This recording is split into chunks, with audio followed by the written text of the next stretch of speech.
Oi, crianças. Na nossa aula de história de hoje, nós vamos falar sobre capitanias hereditárias, né?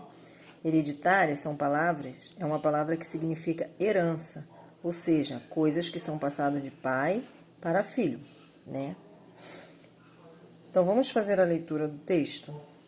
O rei de Portugal recebeu o relato de Martim Afonso de Souza de que as expedições não estavam resolvendo o problema do Brasil. Vocês lembram da aula de expedições? Que o rei de Portugal queria explorar as terras do Brasil para encontrar mais riquezas. E ele começou a mandar várias expedições para cá para que colonizassem a terra e descobrissem novas riquezas, né? Então, Portugal enfrentava uma crise financeira e não possuía recursos para continuar colonizando o Brasil, né? Tinha as expedições exploradoras, as colonizadoras, né?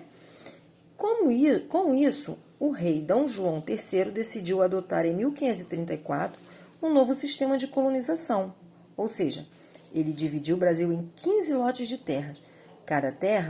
Cada lote ficou conhecido como capitania hereditária.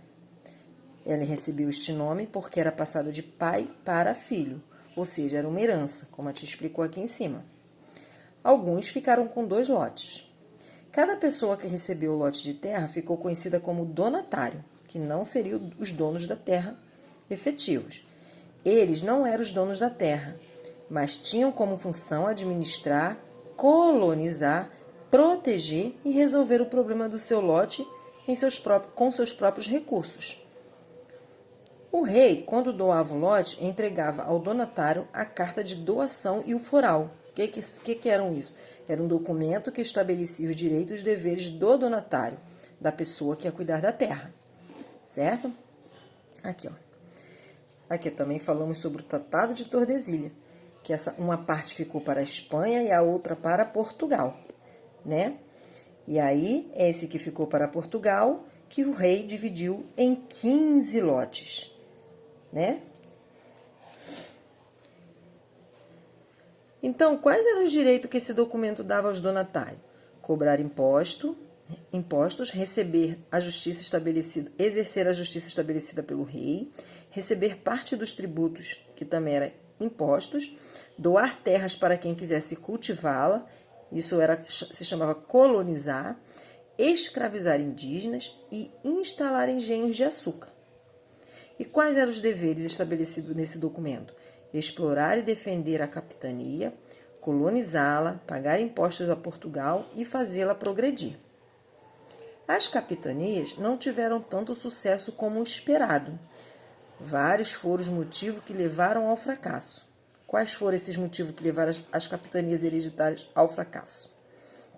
A quantidade de recursos necessária para gerir tão grandes pedaços de terra era enorme e a maioria dos donatários não possuía.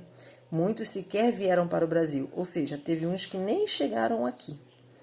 Os ataques dos indígenas, que muitas vezes tornavam-se amigos dos franceses e holandeses, aliando-se a eles em troca de objetos chamados escambos, né? À distância entre as capitanias e entre o Brasil e Portugal, a comunicação também era muito difícil. Aliás, digo dificílima. E a falta de pessoas para trabalhar também na lavoura.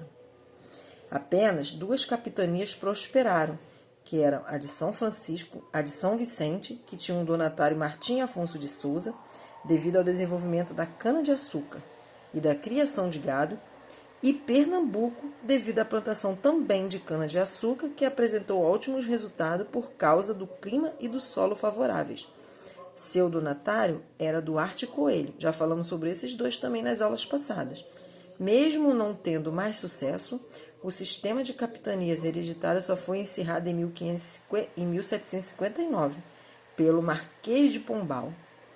Certo? Então, nós vimos aí as capitanias hereditárias, que também não deram certo no final das contas, né? Hereditárias por quê? Porque eram terras passadas de pai para filho, herança, né? E o que foram as capitanias hereditárias? Foi a divisão de terras feita pelo rei de Portugal, divididas em lotes, né? Onde ele dava um documento para cada pessoa que iam tomar conta dessas terras, que se chamavam donatários, né? E nesse documento continha os direitos e os deveres dos donatários, né?